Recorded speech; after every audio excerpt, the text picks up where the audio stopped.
लगभग जितने यहाँ उपस्थित हैं उनमें से कम 70% को मैं जानता हूँ। एक का नाम लूँगा, दूसरे का नाम नहीं लूँगा तो बुरा लगेगा, इसलिए जितने भी यहाँ उपस्थित हैं उन सबको मेरा प्रणाम। सब मेरे लिए सम्माननीय है, आदरणीय है। और इसके साथ ही मैं प्रणाम करता हूँ चौधरी चरण सिंह साहब को। किसान दिवस, किसान के बारे में चर्चा और काफ़ी चर्चाएं हो चुकी है। साथ ही मैं बधाई देना चाहूँगा जो अवार्ड विनिंग एंटिटीज़ आज की रहे, उनको भी मेरी तरफ से बहुत बहुत बधाई। मैं अपनी लिमिटेशन आपको बता दूं, क्योंकि हो सकता है आपको लग रहा हो मैं वक्ता हूँ, कुछ कहूँगा। न मैं विचारक हूँ, न मैं वक्ता हूँ, मैं एक सोशल वर्कर हूँ। थोड़ी बहुत चूँकि कॉन्शियस आदमी हूँ तो समाज की समस्याओं को देखता हूँ, चिंतित होता हूँ। समाधान भी मेरे हाथ में नहीं है, चिंता तो होती है। तो काफ़ी विस्तार में चर्चा हो गई, इसलिए इन चीज़ों पे नहीं जाऊंगा, ना आंकड़ों पे जाऊंगा, ना सॉल्यूशन की तरफ जाऊंगा।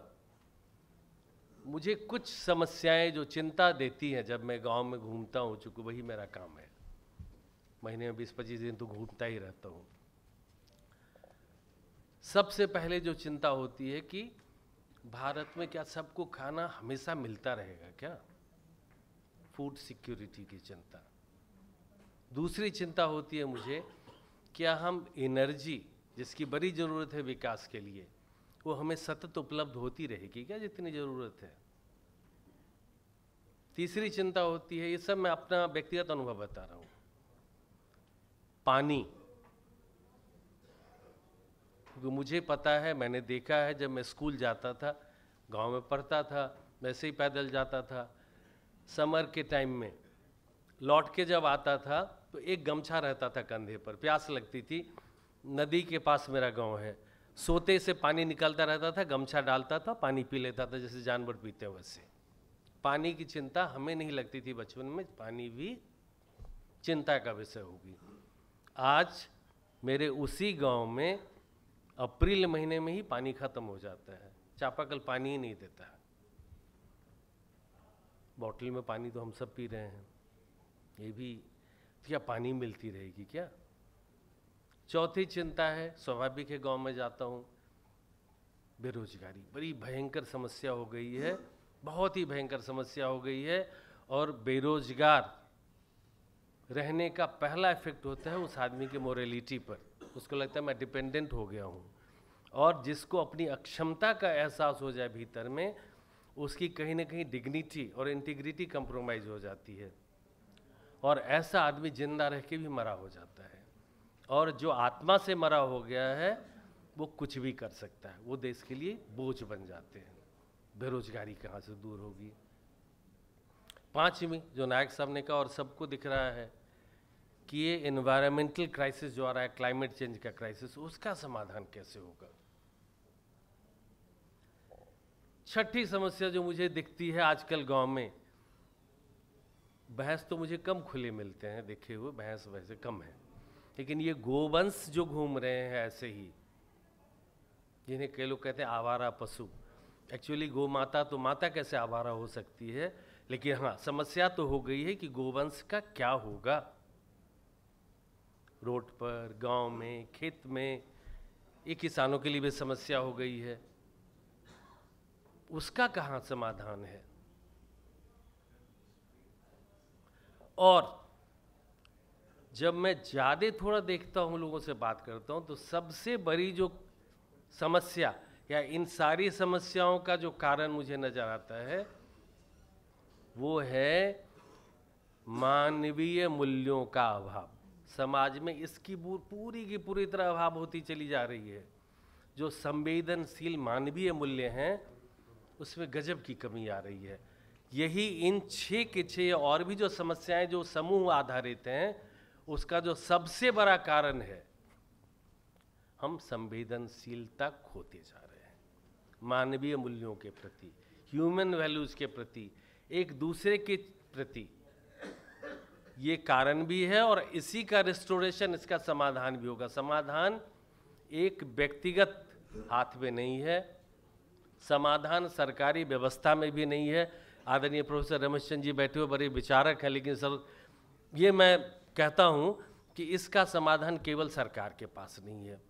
देश में अभी हम कह रहे 140 करोड़ 165 करोड़ की बात हो रही थी, 165 करोड़ की चिंता केवल सरकार करेगा क्या?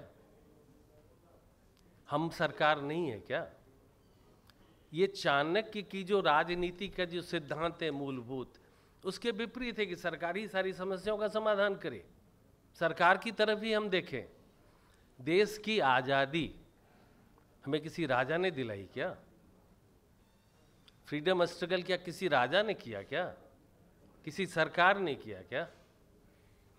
हम लड़े, सब लड़े, मिलजुल कर लड़े। कोई नहीं था ऑर्गेनाइज सेक्टर जो हमें आज़ादी दिला दिया। हम सब ने आज़ादी पाई। ये देश हम सब का है। इस भावना की कहीं न कहीं इसकी विलोपन की प्रवृत्ति आ रही है।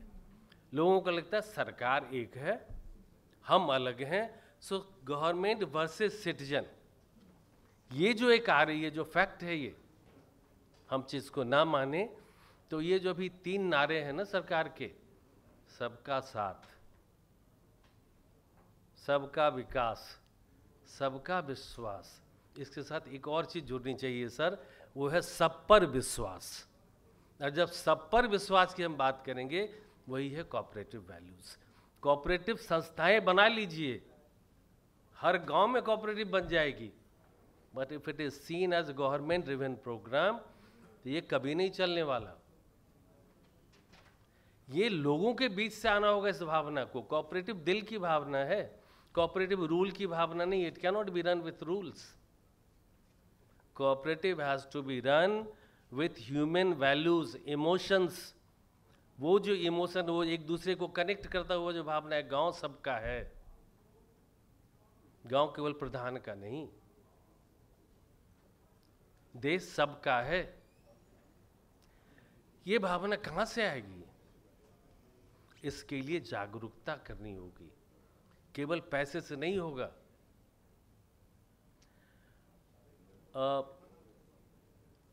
कुछ काम करने के लिए 2 चीज़ों की बड़ी ज़रूरत होती है। एक तो नेचुरली इच्छा शक्ति चाहिए, एक होता है नॉलेज, कैसे करना है, क्या करना है, क्यों करना है, क्या फ़ायदे होंगे। ज्ञान की तो संस्थाएं हैं, यूनिवर्सिटीज़ हैं, और भी इंस्टीट्यूशंस बने हैं।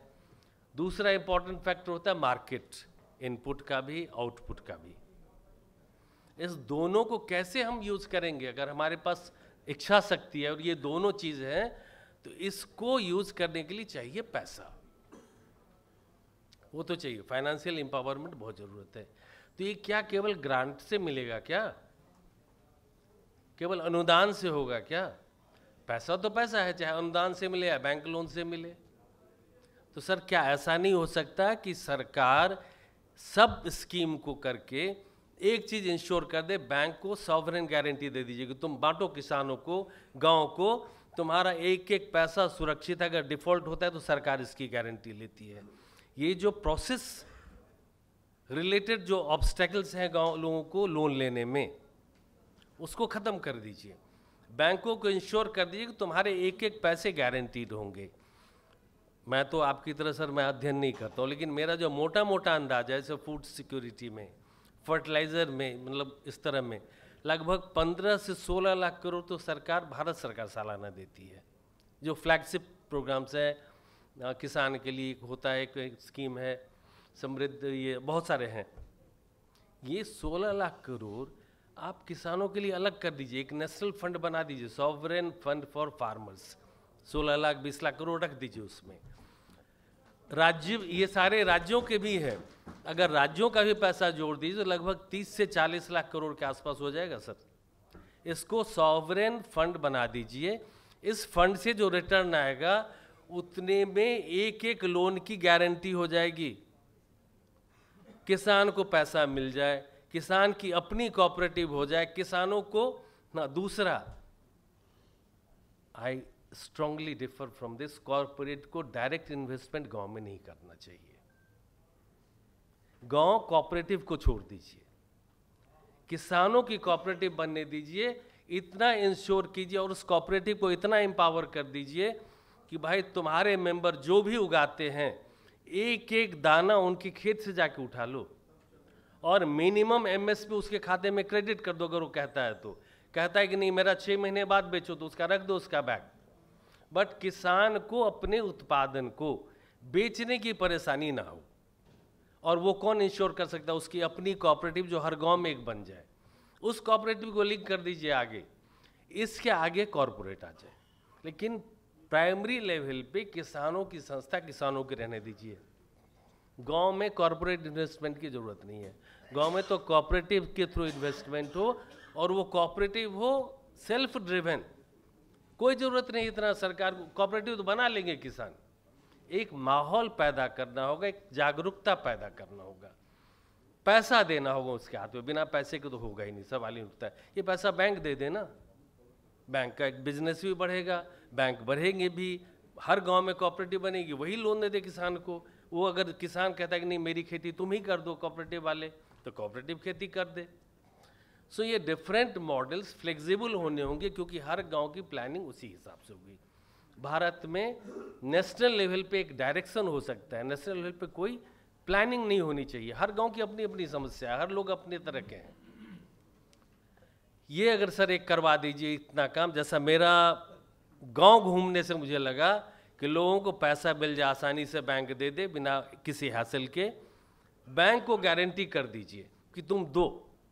ऐसे भी तो जा ही रहा है सर 20 लाख करोड़, ऐसे नहीं जा रहा, ऐसे चला जाए 20 लाख करोड़ नहीं जाएगा। मैक्सिमम से मैक्सिमम 3 से 4 लाख करोड़ का सालाना खर्चा होगा, वो इसी फंड से रिटर्न आ जाएगा आपको।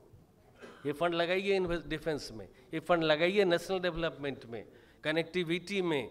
हर गांव में जो कहा भानवाला साहब ने हमें कनेक्टिविटी चाहिए, रोड, डिजिटल, ये वो, ये सब कुछ कर दीजिए। Let every cooperative of a village should have the freedom to get as much as fund it requires, should have the freedom to buy any grain, any amount, वो वहीं कर ले, उसको स्टोरेज बनाए। लेकिन ये सब उसको करने दीजिए।